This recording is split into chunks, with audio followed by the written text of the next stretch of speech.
Like, to me, you got to look at Jay kind of like you look at, sorry guys, how you look at Jordan coming back for the Wizards. You know what I'm saying? I know they don't like the Jordan comparison. I'm sorry. No, I think it's very valid. It's two different players. Like, Jay-Z, let's say 98 to 03. Let's say leak into 04. He did some features, and he still sounded like himself. But once we got into 2006 and beyond, that's not the guy that I fell in love with. That's not the dude that I was like, this is my favorite rapper. This is my GOAT. You can't tell me nothing about this guy. What do you think changed, though? Because I think songs like Rock Boys are official. I think DOA is official. I think that Empire State of Mind is actually a well-executed single. It might be a situation of to maybe psychoanalyze him a little bit, and maybe he thought he needed to. Maybe it was ego. Like, maybe he felt like the person I was when I retired, because we heard the rumors around 03 when he was retiring. It was supposed to be S. Carter Entertainment. He was going in a different direction. He was a businessman, not a businessman, all of this other situations. Yeah. I felt like he thought that maybe the person that got to this point, I can't be that anymore sonically. I need to go in a different direction. Or maybe or maybe I'm too good to still be the dude with the do-rag that everybody wants to hear. We heard a little bit of that on Change Clothes with the button down and all, throw the jersey away and all of that. And I felt like as he was maturing, he thought that he needed to go, in a weird kind of way, the old rapper rap. Let me be the old mature rapper. And he tried to give you an old mature rapper on Kingdom Come, and we did not want that. No. Did American Gangster happen? Shots were not working. The song Kingdom Come was the truth, though. I mean, we did it, we wore it, but at the same time, we love jerseys and fitteds and big T-shirts. That's why Dipset was what it was when Jay was retiring. We love nigga shit. That's the same. You know what I'm saying? Oh, hey, Jar, I'm gonna tell you something. Like, for somebody that was down here, I always wondered how Dipset crept in, and I think you just explained it. I always wondered how it happened. Because being a New Yorker, and most New Yorkers understand the dynamics of Harlem and Brooklyn. Yep. They understood how loud Cameron's appearance on Rockefeller Records was. A lot of people, when we first got the news, we could not believe it. Jay and Cam on the same label? Right. There's an inner city rivalry there. Hold on, stop, Jar. But wasn't Big responsible for Cam even getting in the door? It wasn't Cam about to be down with Onionitas, which is through Big. Isn't that Brooklyn, Harlem getting together early before Jay's even a thing? Well, see, you got to have powerful middlemen. Like Big was a very powerful middleman to have. Right. The Dame Dash and Jay-Z dynamic of basically sneaking Cam in the back door and then giving him presidency, that caused a ripple effect. You got to think about it for a second. Imagine if it was in Brooklyn like Cam is president of rock. Where Bleak and Beans at? Right. But here's the thing about it. Those relationships had existed. That's what I'm saying. Like when Life After Death is getting made, Jay is there, but Cam is there too. And they're both Cam is a little younger than Jay, so the dynamic is there as well. It's a lot of right. No, Cam is young boy in the room. Exactly. Like Cam and the Locks are not who Jay is even, and Mace are in the room yet. Matter of fact, Mace and Jay in the room are higher on the food chain than Locks and Cam in the room. That's fair, right? Right. But in the room, so why the shade when Dame's coming back around, putting it back together, knowing Dame's a Harlem dude? Like, you get... Because it's New York politics. Right. I can tell you. I'll never forget on Volume 2 when Jay said, I had niggas thinking I was from Uptown for real. Yes. He spent a lot of time uptown. He might have spent a lot of time uptown, but he wasn't loved uptown like that. You got to understand something. As Jay's retiring, there was a voice in New York City on the DJ side who got very prominent. K-Slay. Yep, K-Slay essentially was the voice of Uptown. Yeah. As Dipset is leveling up and K-Slay's leveling up, you start to realize how much Uptown doesn't love Jay-Z like that. Hold on, where is that coming from? With the friction of the relationship. Why is that happening when Dame's right there? Dame's Uptown. Dame's connected to a lot of these guys. Dame ain't Diddy, bro. Some guys are politicians. Some guys are assholes. Right. Okay. Plain and simple. Yeah. Okay. Oh, okay. I don't have no more questions for you. I love the insight and the perspective because that's something from where we are. Like me and Mike, we raised in Atlanta. I'm from Charlotte. Those are things that we hear conjecture of, but we always wonder how they connect. You know what I'm saying? Like truly, like behind the scenes, like how the boroughs feel about it. it was a messy time in the early 2000s. That's all I can tell you. Right. Dipset was Everybody everything was on though. the side.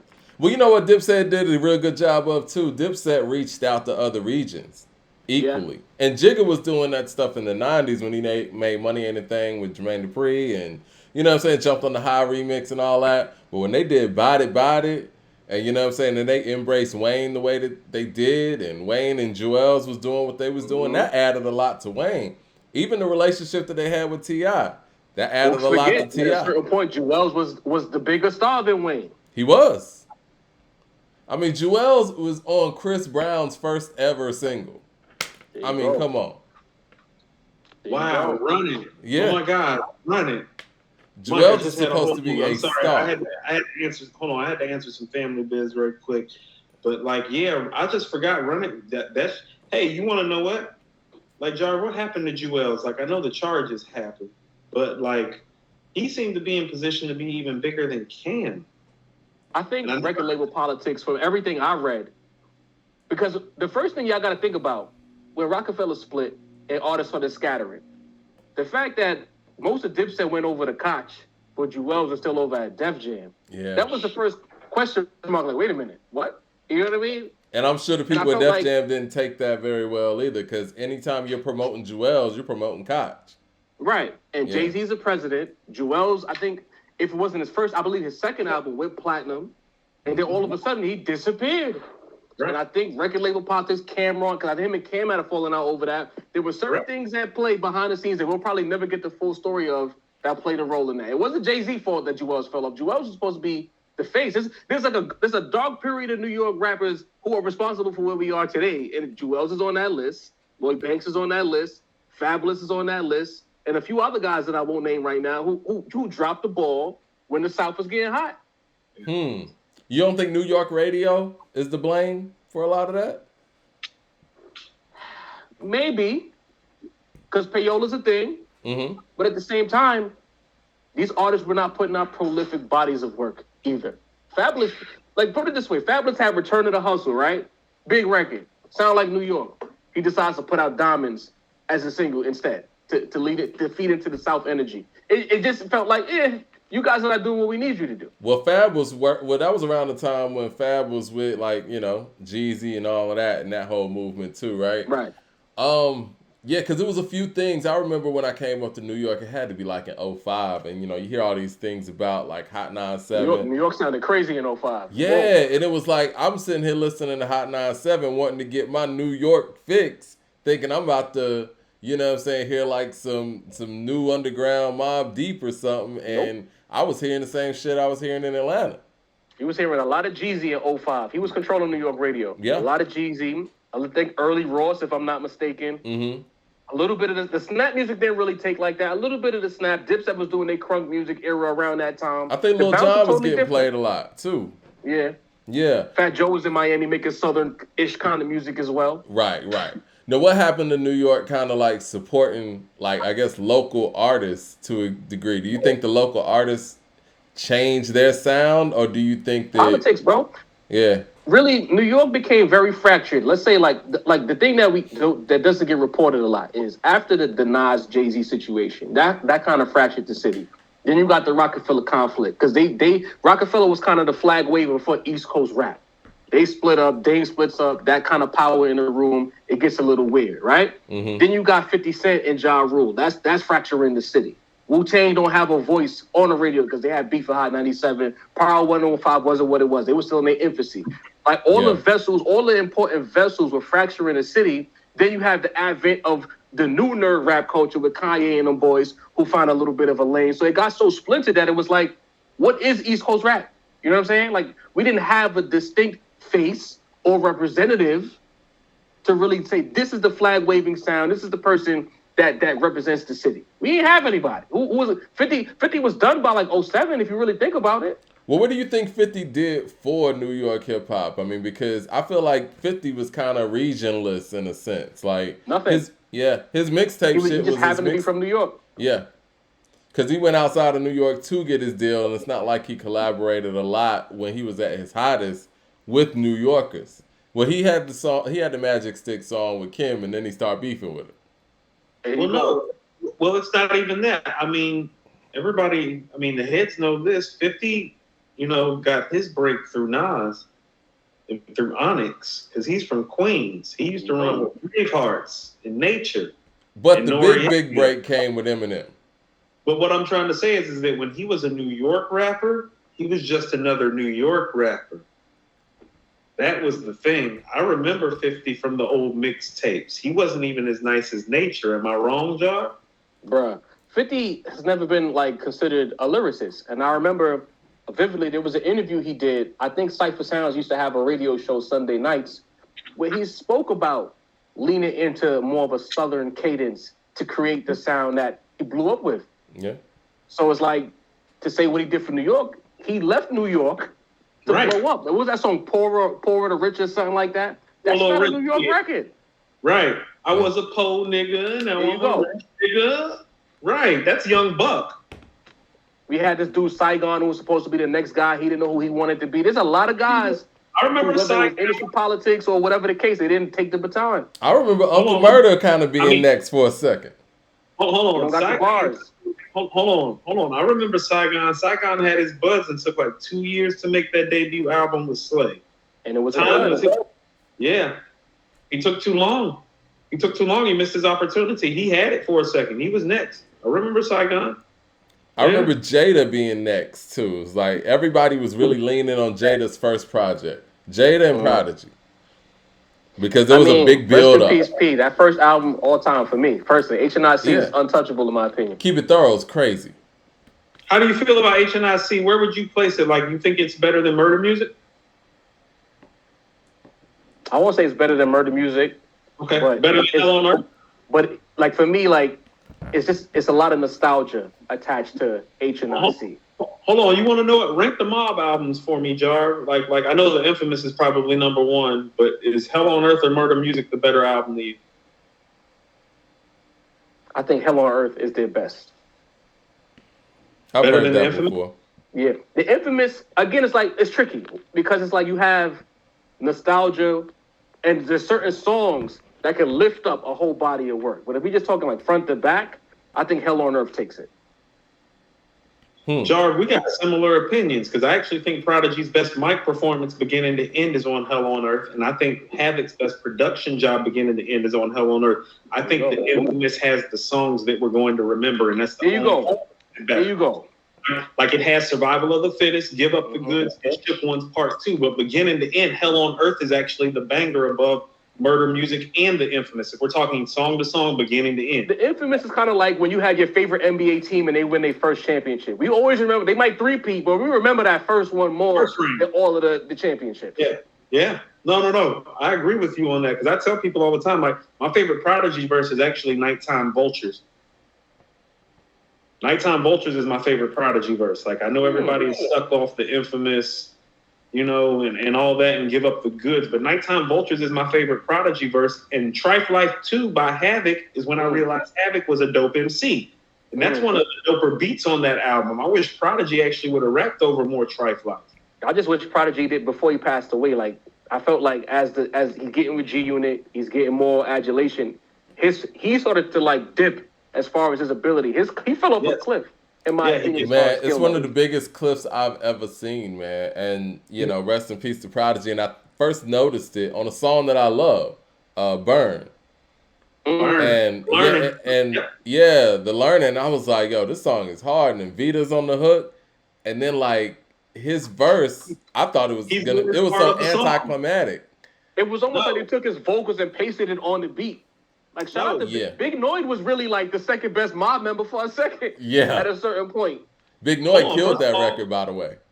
First of all, Noid's verse on The Learning is the best verse on The Learning. Mm-hmm. And the drop-off is Prodigy's verse because Havoc kills it. Noid kills it. Vita kills it. He's the drop-off. If he delivers the way that he normally delivers, that's actually one of their 5 best songs, in my opinion. That's how great that record is. That's the effect of the takeover, I feel like, man. Like, he wasn't the same directly after that, I'd say. He was sick too, Mike. That's why I've always told people, it's like, he was sick too, and people forget like the sickness side of it. Like he was sick before. He was sick when Pac was taking shots at him. Right. when Pac was taking shots. Don't one of you niggas got sickle cell or That probably something? affected his breathing, because you think about like the way he used to flow, the syllables he used to use in the 90s, and you go to the early 2000s, it was like super slow flow, monotone voice. It just was like, who is this guy? I don't recognize his voice anymore. I'm seeing in the chat, Joel's was the worst cliff fall off ever. I want to say this respectfully. We never saw him fall off a cliff because we never saw him ascend to certain heights. I'm gonna say this respectfully. I've always said this. I think it's Busta Rhymes, man, and I love Busta Rhymes. You mean what? What, Mike? What the hell are you talking about? Yeah. You don't think Busta Rhymes has gotten better? Mike, not over the years. No, I think that the Busta Rhymes from the '90s and the Busta Rhymes that we got in the 2000s and present day, it's a big cliff fall off, in my opinion. I've always felt like that. Mike, you understand? That's why I never wanted him to name the album ELE too. I mean, I'm surprised by how good it ended up being, but yeah, man, that Busta Rhymes was on ELE, but it all goes to how high I hold him when he was in his prime, though. Well, I guess that's now the he's thing. just another guy. I didn't hold Busta Rhymes that high when he was younger. Yeah, and Coop doesn't either. No, I mean, how about this? If I was starting off my B list in the 90s, he's probably who I would start it with. I never had him confused as like Redman or Method Man or Big J or Nas. But if we were getting outside of that A-list stratosphere, in terms of MC, not stardom, because if we're talking stardom, he's A-list. But if we're talking A-list MC, I didn't find him to be an A-list MC. Everybody in the chat says I'm on drugs and I'm tripping, so... Yeah. You are tripping, Mike. Look at me now. Brown. What you got in that glass over there? like Mike, I'm the one tripping, not you. Well, there are people saying Ice Cube had the biggest fall off. That's legitimate. I could see that. That's not fair. That's not fair, you said? I don't know if that's fair. You don't think that's fair? Ice Cube was dropping classic after classic and then went to We Be Clubbing. First of all, We Be Clubbing is a classic. I like We Be Clubbing, but I could see somebody feeling that way. And Ice Cube's one of my favorite rappers, too. No, I mean, okay, so I get what you're saying. If you're talking album making. Yeah, you're talking about Death Certificate. This is all-time great stuff. First of all, that's not fair. That's what I'm saying. like, hold on.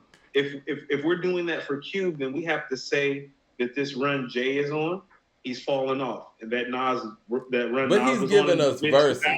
He fell off. No. If that's how we're comparing it, because here's what I'll say: War and Peace is better than a lot of the shit Jay and Nas have made during their bad runs, and that's what I'm saying. War and Peace what about it was better, Cool? The rapping, because the beats. I gotta go back and listen to War and Peace. Hold on, listen. War and Peace is better than Magna Carta and Nostradamus. That's for damn sure. You feel what I'm saying? That's a real high bar there, you know. Right. When you're talking about that's his bad. No. But listen, that's his bad album. Look at these other guys' bad albums. When they're like he fell off a cliff, it's like, well, nah. He just didn't drop Lethal Injection, Death Certificate. Like you say, is Dirt better than Manure? Like they both not good. You know what I mean? It's hard to judge. I need to go back and listen to War and Peace. It's been a minute, but no, I can see somebody saying Cube fell off to the high. I mean, it's Mike. You telling me the guy that's on Lil Jon's album in the early 2000s fell off? I liked him on there, but I guess we're talking about full projects because again, with Jay, we can say neck and wrist. If we're talking about albums, he made War and Peace, so he made one album that wasn't like great. How many other all-time great MCs can say, "Oh, I've made one album that wasn't great"?